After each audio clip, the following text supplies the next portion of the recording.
say I'm done, but what they don't know, it's where I've been and who I am, all the ways I've grown. This isn't self-help, it's a full-on rebirth. Welcome to Girl Wake Up, the podcast for women who are done playing small, staying silent, or living by rules they never wrote. I'm Amy Polacko, journalist, divorce and life coach, and freedom warrior, and I'm here to help you take your power back. Because the system isn't going to save us. We need to save ourselves. So grab your coffee, your courage, and maybe a few curse words. It's time to wake up. Welcome, everybody, to Girl Wake Up. On today's episode, we have two amazing guests, the Dinas, who co-edited this incredible, soulful, and funny book, Midlife Private Parts, revealing essays that will change the way you think about age. Thank you so much for being here, ladies, to discuss answering your midlife wake-up call. Thank you for having us. We're excited to be here. You know, I attended one of your book events, right? And there was such an energy in the room. I think it shows that storytelling is so crucial to bringing women together, especially during this time called midlife. But I want to tell everybody about you first before we get started. Dina Alvarez is a writer who started her writing career as a freelance writer for Parenting Magazine in New York City before launching her own bilingual parenting publication in the early 2000s in an effort to help women find resources as they raise children in a new culture, while also bridging the gap between first and second generation Latinos looking to hold on to their cultural roots. And Dina Aronson is a writer, editor, and pro-age advocate, I love that, who is passionate about shining a light on midlife women and reframing the cultural conversation around aging. She's a former attorney and founder of a legal search consultancy. She pivoted careers at 51 after realizing how little content reflected her own evolving midlife experience. She began freelancing for startups focused on the over 40 woman and founded the Patina blog, now a Substack newsletter called Patina with Dina Aronson, where she explores aging through her midlife lens. Well, you ladies know that this podcast is called Girl Wake Up, right? Because I believe women are going through a collective awakening right now, or reawakening. And that's really what midlife is all about, right? Yeah, sure. absolutely. Such a big change when you get to your midlife stage and how you think about almost everything in your life. Yeah, I think there's a lot of reckoning happening, right? I think, you know, as we move through our 40s into our 50s, if we have kids, they're getting older, they're fleeing the nest, you know, in the best of ways. But I think for a lot of us, there's a spaciousness that starts to open up, and maybe the cadence of our days is a little bit different. There's a little maybe more quiet, and we can tap in and really start to get clear, because when we're younger and we're building careers and we're having families and we're doing all the things, it's a lot. There's not a lot of quiet. There's not a lot of time to like step back and reflect. And we get to this point, and I think that we are able to like take a little bit of a step back and say, is this what I want to be doing? Is this where I want to be? And I think that's where a lot of women start with this reckoning and this awakening. Right. And you know, I'm a divorce coach, right? So I see women going through this every single day. I have clients across the country. Of course, I'm in Connecticut, so I have many in the New York metro, Connecticut area. But this is so common, where they kind of wake up and say, okay, what do I really want to be doing for the next 30, 40 years of my life? And, you know, we're going to get into, you know, giving so much to other people, right? I'd love to hear a little bit about your personal reawakening stories. I mean, something motivated you to come together and put this, you know, anthology together that has affected so many women, made them laugh, made them cry, made them feel seen, made them feel heard. You know, what led you to this? Well, I think for me, it really was an organic kind of pivot, and I felt a change as I started getting closer to the end of my 40s. And I began to think about, you know, if not now, when? And I'd always had the idea of wanting to do an anthology on a different topic. But as I started to see the midlife space and meet such interesting women and see them pivot, see them opening up their worlds and deciding to create new ventures for themselves, I thought, doesn't seem like anyone's having a midlife crisis to me, at least not the world I was living in. And so the shift between, getting towards midlife and, the longevity factor is there, right? Like we could live another 30 or 40 years, right? So Right. part of it was Women. that. Yeah, exactly. Like we're so lucky in that way that we have these opportunities to live longer and the tools to live longer. And it just felt like my midlife journey was a burst of creativity, a desire to really think about the future in ways that I hadn't done before. Because as Dina said, you're raising kids, maybe you're getting another degree, you're caring for elderly parents. Like there's so much in the mix. And I think finally, when you get to midlife, and I believe every single woman goes through this, I don't think anyone does not experience it. You really have to take a step back because suddenly your roles have changed and you need to find where you can fulfill yourself instead of being that person that kind of shines the light on everyone else. You suddenly begin to say, I need to actually take care of myself because the kids are leaving, the relationships are changing, your job is changing. You're thinking about how you want to spend the next couple of years as you move into deciding if you're going to stay in the workforce, if you're going to get out, if you're going to pivot. So for me, it was all those questions all at once. And it was also the connection I began to have to midlife women who were really making huge strides in their own midlife space. So for me, it was a combination like of everything. And wanting to do the anthology, it just felt like such a perfect fit. Like, why not tell these stories while I'm going through my own midlife? And in a way, tell the stories that, I always say we wrote the book we wanted to read. And we did that so we could learn how other women were managing midlife. Right. Yeah. And I'll say for me, like, as you read in my bio, I was approaching my 50s, moving through my 40s, and there was a lot of stuff going on, and I had no language for perimenopause at the time. I started to go through that like at 43, pretty young. And, there were times I thought I was losing my mind. I thought physically things were really wrong. I had been rushed to an emergency room with heart palpitations at one point. Like there just was not any information. And so that piece of it, along with sort of, this place I was finding myself in, I had my own business. I'd been doing it a long time. And I was just like, I don't see myself doing this for another 20 or 30 years or however long. So those things really propelled me to want to be writing in this space. I always loved to write. All of my, as an attorney, we're telling stories. In my recruiting business, I was telling stories. I wanted to tell different kinds of stories. And I will say that the sort of, if there was a moment, and it's not really a moment, but an event in my life, Dina and I had met, I think we knew we wanted to collaborate on something. And then my mom got sick. And when my mom died, that was really such a catalyst for me in terms of this project and this book, because, if she had lived, I would have, all of my life would have been around taking care of her. And so when she died, I felt like she left this space.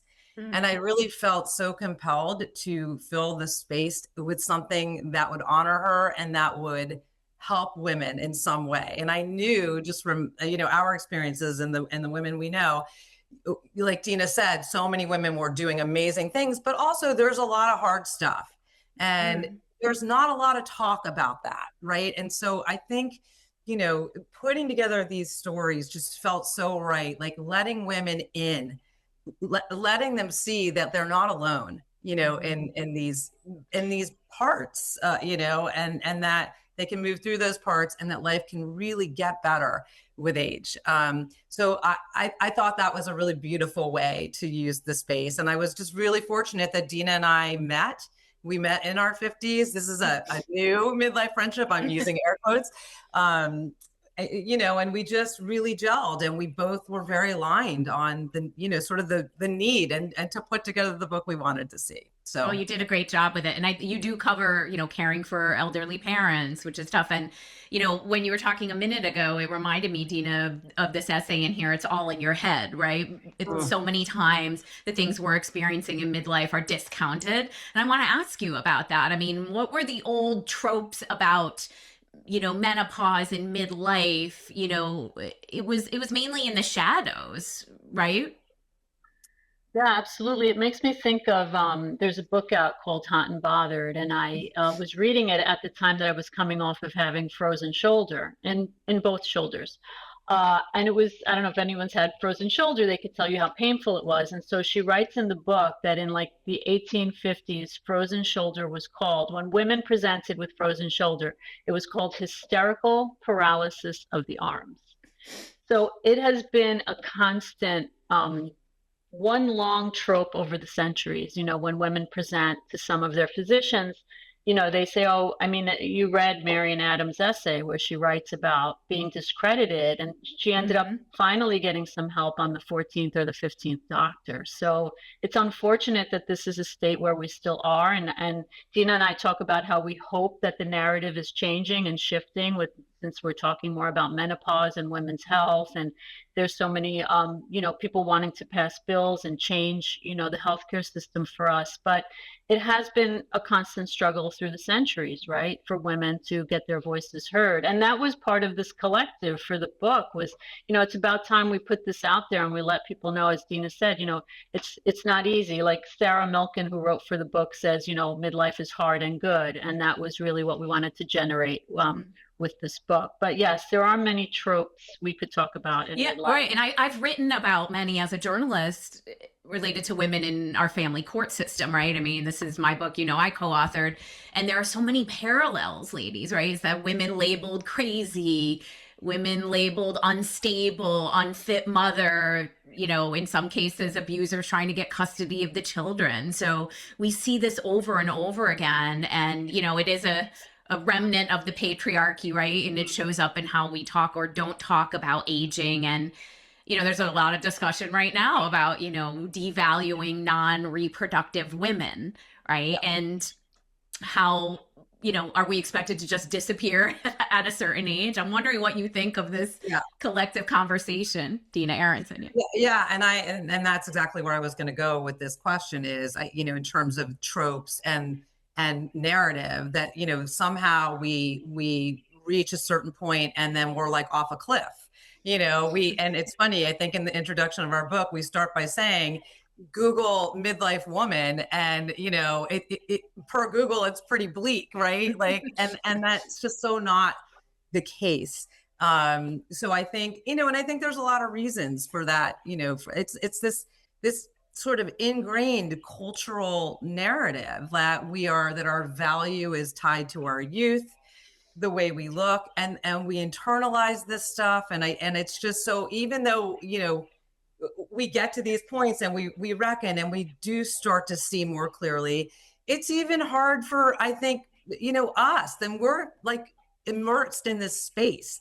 But there's a lot of unlearning that has to happen. Right. And it's funny, like as I think enlightened as we're starting to be, and we're having these open conversations, and it's amazing. And I think the menopause conversation really opened the door to a broader aging conversation. And it's actually been incredible to watch, because what's happened is, you know, you change the culture, you change the conversation, and then policy follows. So like Dina mentioned, bills pen. I mean, there's bills that have been passed now, and I think 26 states either passed or pending that would they require insurance coverage, that speak to the necessity of training doctors and medical training requirements. So, and that is so exciting to me in terms of this broader conversation, because we need to change policy when it comes to age too. I mean, we are still living, and we get to this point, and you've got ageism and sexism kind of converging, you know, and we've got to talk about that. And we've got to address that. And I think by sharing our stories, we're showing that these things are so wrong. These narratives are so wrong. So it's true. And we had a recent guest who happens to be a good friend of mine, Aliza Rosen, who's a producer in LA. And we talked about how women are depicted and their stories are told in Hollywood. She's in her 50s and works with a lot of high-powered executives in that world, women in their 50s and beyond. And I think it's just great because when we take the reins and tell our own stories, as you have in this book, right, it dispels a lot of these old stereotypes and myths for sure. I wanted to mention one essay that I particularly loved. And I was going to bring this one up because I'm a divorce coach, right? And you ladies know I'm twice divorced, but Katie Fogarty, who was there at your book event, I was able to meet. I just want to read the first few lines of her essay called Toxic Rage. I want a divorce, 4 words detonating. A sunny day, shouting in my gravel driveway at my college boyfriend husband of 24 years. He looked shocked. I felt crazy. How had I gotten to this moment, this mad utterance? And then she goes on, no midlife marriage heads into a 3rd decade undented and unscratched, but suddenly I felt crazy most of the time.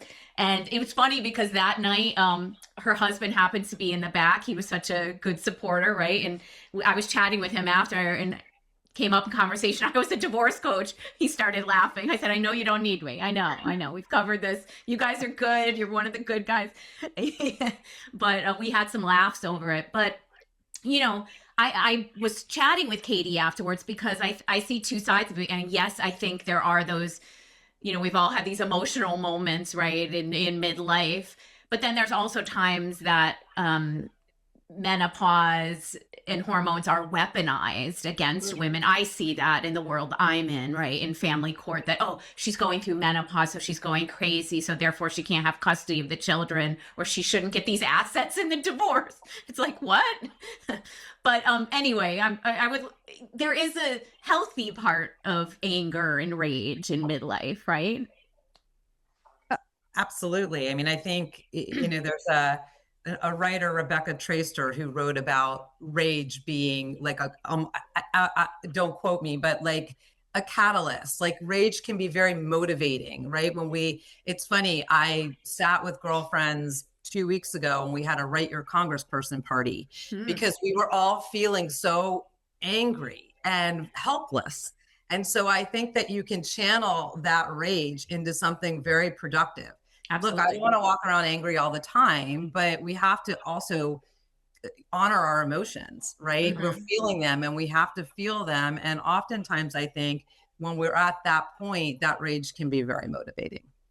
Yeah. And I just want to quickly add that, people aren't used to our anger. We get to midlife and we're changing and their hormones. And when we're younger, we're acquiescing and we want to keep the peace and we're the buffer and we have all these roles. And anger is not really part of the equation. At least I can only speak for myself. At least it wasn't for me. And I think when you get to midlife, there's a combination of things that really spark, like it did for Katie, these moments where you really feel like if I don't say this now, if I don't speak up, if I don't allow myself to have a voice, A, nothing is going to change, and B, I'm not going to respect myself anymore because you're in a stage in your life where you really have to take accountability for your emotions. And sometimes, anger rears its head and you should be allowed to, express yourself just like, other sects of the population are. So I think that the anger portion at midlife is something that's kind of, I think, a good thing, right? Because it frees us and it allows us to, step into a space that people aren't ready for us, and they may be surprised by this person that they may not recognize, but it's part of the growth process. Right. Absolutely. I think it's liberating, right? It's empowering. It's like we're taking our power back and our voices back. And I think that's one of the many reasons that the I Do Not Care Club is taking off, right, by Melanie there. And I want to mention another essay because I know Jessica Fine, called Not Without My Readers. And I thought it was funny, right? She wears contacts, but she still has a dozen pairs of glasses all over the place. Like you can't see my desk with my glasses. And I loved her book. I want to give it a shout out, which was just so touching. A memoir of family Dreams and Broken Jeans, I would highly recommend. But so there are some real touching but funny essays in here. You really run the gamut. Yeah, I mean, there's all kinds of styles, and that's what we wanted. I feel like there's like an emotional arc to the book. Like, you want to laugh, we want you to cry, we want you to feel like, I like really want women to feel like they're sitting down with girlfriends when they're reading that book, almost like you're in conversation with these women, because these women have and I think the vulnerability of the stories, because even the funny stories are vulnerable. And I think that vulnerability really makes the reader feel like they are sort of in conversation with that writer and are going through these things. There's flashes, even if you can't relate exactly to an essay, you'll see flashes of yourself through all of them, Yeah. Absolutely. And one of the best threads is in every single one is that moment of self-acceptance, which kind of puts us all over the hurdle of what's next, right? Because we tend not to really be that compassionate to ourselves in our younger years, and when we get to the midlife moment, we realize, like, I need to practice some self-acceptance. And that was part of Jess's story too that I loved. She was like, so what if I have two pair of glasses on my head and I can't find you know what I mean? Like, it's just part of the midlife experience is being able to say, like, I'm not perfect. I certainly don't want to be perfect. And this is part of, who I am now. And I have to accept my shortcomings as well as the things that I do really well. Absolutely. I have to tell you something funny. I had your book after I went to the event, and my 17-year-old son saw it and said, "Private Parts? I don't even want to know what this is about," right? But in all seriousness, you do talk about sexual confidence in midlife, and there are some essays on that. Do you ladies want to talk about that? Well, one of the writers in the book, Gabriela Espinosa, this is really what she does, is helps empower women to own their pleasure, to take back their pleasure, because that, again, sort of culturally, we are not taught to revel in our pleasure, like we're just, there's still so much sort of shame, I think, wrapped around a woman's sexuality. And it's so funny. I love Gabriela's story because, she said she would do it. And then I think it was, even for somebody who spends so much time in that space and is working to empower other women, it still felt really vulnerable for her to do. And I just think it's another one of these things where it's, we don't talk about it freely. Every woman goes through, as we move into midlife, our bodies change. What worked when we were 30 years old doesn't necessarily work when we're 50 years old. And so I think it's been a very valuable conversation, because there, again, like, even women going to their doctors are embarrassed to talk about some of these changes. And there's a lot of easy fixes for some of what goes on with our bodies. And if we don't ask, and if people aren't talking about it, we're going to suffer in silence. And we've suffered in silence as a gender for much too long, in my humble opinion. So true. I think it's amazing that there are women that are brave to put that out, to be vulnerable, and, in service of other women. Yeah. So I think it's great.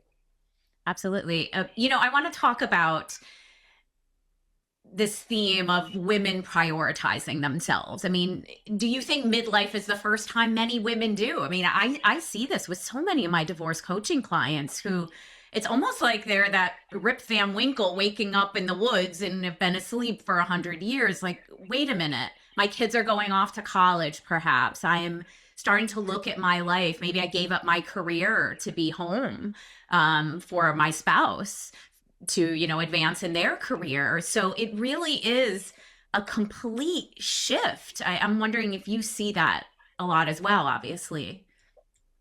I mean, I think Dina and I see it with almost everyone we've come to meet in midlife. I can't think of anyone who hasn't had some sort of spark of creativity or desire to pursue something new, or, it's very much them wanting to put themselves first. We've gone to many of our book events where women come up to us and say how much they love the book, but they also say how it's changed them, how they realize that they can, pivot and shift, and they're happy to read stories about other women that are doing it, and it's given them, kind of the incentive to just go through with what they were already feeling they wanted to do. So I do think we're all, like I say to Dina, we're all in this together.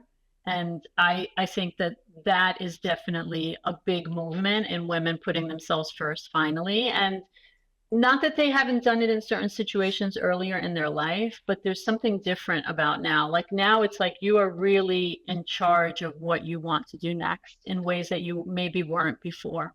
Right. And you certainly can be happily married and still, prioritize yourself. But I see it a lot in my world of women wanting to stay single. I mean, I wrote an article for Newsweek a few months ago about that. Women getting through divorce and saying, you know what, I want to do what I want to do now. And I hear often, especially in women who are in unhealthy relationships, I stayed for the kids. I stayed for the kids. And I often say to them, you need to leave for the kids. Like whether your kids are 5, 10, or 25, they are observing you. They are modeling your relationship. And so we talk about that a lot. Yeah. Yeah. And I would add, I think for some women, it's getting to that point of saying it's me first now doesn't feel natural. And there's a lot, like, I feel like we've had a lot of conversations where we're like, it's not selfish. It's really the highest form of loving yourself. But I do think, and that's another, I think, really powerful element of storytelling, is that it gives you permission, almost like in seeing other people do the thing. It makes you feel like, oh, maybe this is okay to focus on me now. And I'll just say, when I was first starting my blog back in 2020, I sat with a woman, I was consulting with her and talking to her about the idea. And she said something that's always stayed with me. She said, as we're moving into this point in life, like we're doing what we think we should do. And now we get to do what we want to do. Right. And that's always stayed with me. And I think we are so burdened by the shoulds when we're younger. And I think that, that's such a beautiful we're shedding the shoulds, and I think it's a really beautiful way to move forward. And like Dina said, I mean, we've seen women taking control, finding their agency and focusing on themselves. And it's great because there's a world of possibility when you actually give yourself permission to think about what you want. Right. And isn't midlife, when women, so many articles and studies show this lately, are the most powerful? I mean, women business owners, between 40 and 60, it's huge. And, studies, I believe, show they are more successful because they bring this whole life experience with them when they start a business. That's one of my favorite things to do, in divorce coaching, is sometimes post-divorce is helping a woman start something new or a new career, or a passion project. And I'm sure you see that as well. Yeah. And I would say, like, again, because oftentimes the topic of, I guess, reinvention is such a big word, and I think it makes women feel overwhelmed.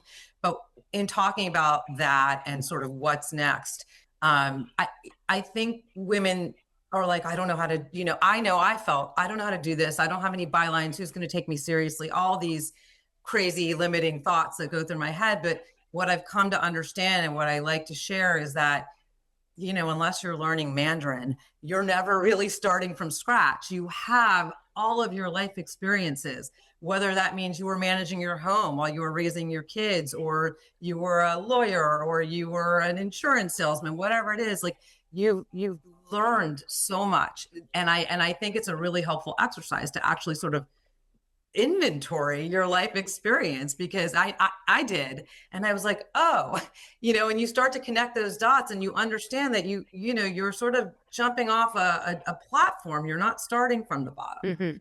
So, and I just think that's really important for women to understand, because I think that a lot of us, it's scary to start something new, but when you think about it from the point of, being an experienced person in the world, it starts to feel a little less scary. It's also exciting, right? For sure. And every writer in the book, you see the pivot, right? We have Natalie Wester, she's an expat now. She went to start a new life in Portugal. And, Marian Adams now has gotten excerpted in Katie Couric Media for her, essay. And we have, Skylar, who wrote about beauty, who now has, she has her own blog and she helps women in midlife, kind of step into her own space. And so every single essay in there shows a woman who has gone through or is going through midlife and created a new opportunity for herself. And I think that's one of the greatest things that has come out of the book, is to see the women kind of grow and move on to a new opportunity that they didn't even think they could have before. Right. I often say to people, I never thought I'd be a divorce coach, right? But I kind of turned lemons into lemonade, and my heart has led me to this work, right? So I think we never know where this path is going to lead, but there is an excitement to it too. Was there anything else I forgot before we move on to our next segment, ladies? I mean, one of the things I was going to ask you actually is what else needs to change for us to reset these cultural norms? I mean, I think you would say, as I would, we got to keep telling these stories, right? We've got to be out there more. And we see that, bubbling right now, don't you? Like everywhere you turn, there are more midlife, like your Substack, Dina, there's more podcasts, there's more articles, more books like yours. I think also building the community, continuing to help other women, speak other women's names in a room full of opportunities, which I just love that, saying, and, and telling your own story, because if we don't tell it, someone else is going to tell it for us. Absolutely. So that's why the storytelling part of it is so close to our heart and so important. So hopefully the community and women supporting each other will help slowly change the narrative and make change. Yes, I think it's happening maybe quickly. Well, I'm trying to be optimistic here. Okay. We're getting there. I'll just jump in and add, because I've been working on a story actually about representation more broadly, like how Hollywood depicts us, how TV depicts us. And the Gina Davis Institute has done some really interesting studies, and we need to do better. So that, I think when these stories start to be told, more widely, when Hollywood depicts a woman not as a grandmother in waiting or past her prime, but a woman who's starting a business, a woman who's starting to coach other women, whatever it is, I think that will go a long way as well. I definitely agree. So I want to move on to the segment we do here on Girl Wake Up called Truth or Trap. It's a common societal message women hear. I'd love to get your reaction to this. You could say whether it's truth or trap or somewhere in between. I know this one's a hot potato issue. HRT is dangerous. Trap. I mean, it's a little bit more, obviously that's a nuanced conversation, but I think that the default thinking to, oh, it's bad, is a trap, because and some of your writers address it. Yes. Yeah. Yeah, I think it's really a personal choice for every woman. So I can't say whether it's truth or trap. It might be a truth for one and a trap for another. So I'm going to walk the middle of the line on that one and say that you really need to figure out if it's the right choice for you, based on your body, based on your history, based on whatever, whatever works for you, and conversations with your doctor. And so I think that's hard for me to answer, because I really don't have the answer. I don't know if it's a truth or a trap. Got it. That's a good answer. So, lastly, we have a listener letter from a woman in my support group, and she says, I'm 47, exhausted, irritable, and questioning my marriage. I don't recognize myself. Is this perimenopause, or am I just unhappy? Before I pass it off to you, I have to just say, look, these are the type of women I work with as a coach, right? To determine, is this perimenopause or is this something much deeper? But I'm sure you hear this a lot. So is it a truth, or is it that she's perimenopausal, or is it That she just Just doesn't recognize, unhappy and, just you know, unhappy. possibly wants a divorce from her marriage. I'll have to think about that one. Dina, do you have that answer off the Well, top of your head? I don't have a top of the head, but what I would say is that's hard to know. And I think you have to do some digging to get that. It could be both of those things are true. Right. It could be that our marriage just sucks. And when that, you know, if that ends, maybe she finds that she's in a much better place. But, you know, look, all of these reckonings take work, right? And I think, you know, she could be on parallel tracks where she's finds somebody who's certified in menopause care, and she starts to address maybe what could be some of the physical symptoms of what's happening. And at the same time, you know, she has some difficult conversations with her spouse and with herself. And because I just think it can be such a tumultuous time for a lot of reasons. I mean, when your hormones are like insanely fluctuating from day to day, you know, that can wreak havoc on a relationship, you know, on your work, on your life. And so my feeling is it could be both of those things. Maybe it's just one of those things, but it's something that she's going to have to like sort of dive into to really explore, you know, and it's hard. It's really, that's hard stuff. I agree. I mean, in addition to working with someone like me on that, I am so grateful for so many of the experts in this field now medically. I've worked with Dr. Isabel Bogdan, who is incredible. She has a practice here in Westport, Connecticut. You know, it's amazing what these alternative type tests and things can do and tell you about what's going on in your body, which, you know, I send so many people to her, which I think is really important. And, you know, in Katie's essay, she thought she wanted a divorce, but she really didn't, right? So she had to go down that road and have conversations with her husband and have conversations with herself, right? Yeah. It's, you know, and that's, I was going to say, Katie's essay is like a perfect example of this question, right? Like Katie's husband stood in the back of the room the night we were all together at the book event, cheering her on. So thankfully she asked the questions and she figured out what was going on. And for her, the HRT was incredibly helpful to bring her back into balance and back to herself. I've had so many women I know have said, oh my gosh, you know, I felt so much better, right? Was there anything you wanted to add, Dina Alvarez? Yeah, I mean, I think the perimenopause definitely will contribute to relationship issues because we are changing, and that's where the anger portion of it can come into play as well. And, you know, we don't recognize ourselves, right? So how do we expect our husbands to recognize us? So I definitely think that the perimenopause issue would be looked at first, and then hopefully the other part of whether or not she's truly happy in the relationship will fall into place. But I definitely would start with asking myself some perimenopausal questions and trying to get myself on track, and whether it's HRT or talking to a professional or, you know, maybe whatever can possibly help you. But I do tend to see that the perimenopause is kind of sometimes not a relationship killer, but it definitely, there's a lot of going through perimenopause and being in a relationship, because there's so many changes that you can't understand yourself. So how can anyone else understand? Right. And I would recommend to our listener, read this book.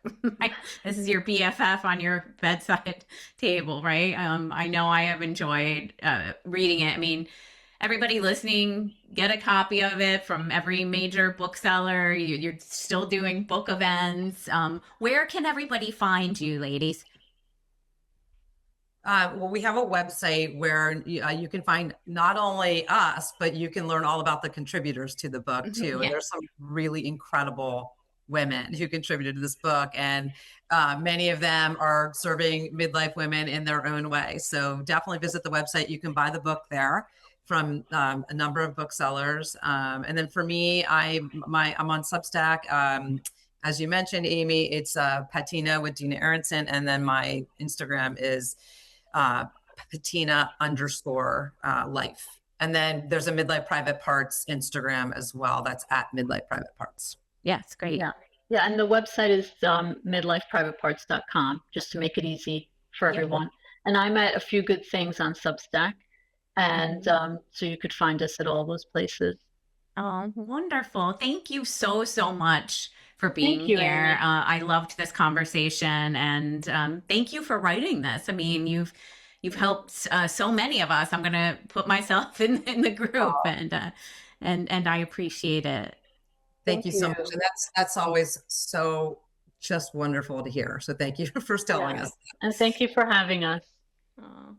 I know the listeners are going to love this episode. Bye, ladies. Bye. Thank you. Thanks for listening to Girl Wake Up. I'm your host, Amy Polacko. If this episode woke something up in you, don't let it fade. Share it with a friend who needs to hear it, leave a review, and keep this conversation going. Remember, no one's coming to save you, so she did.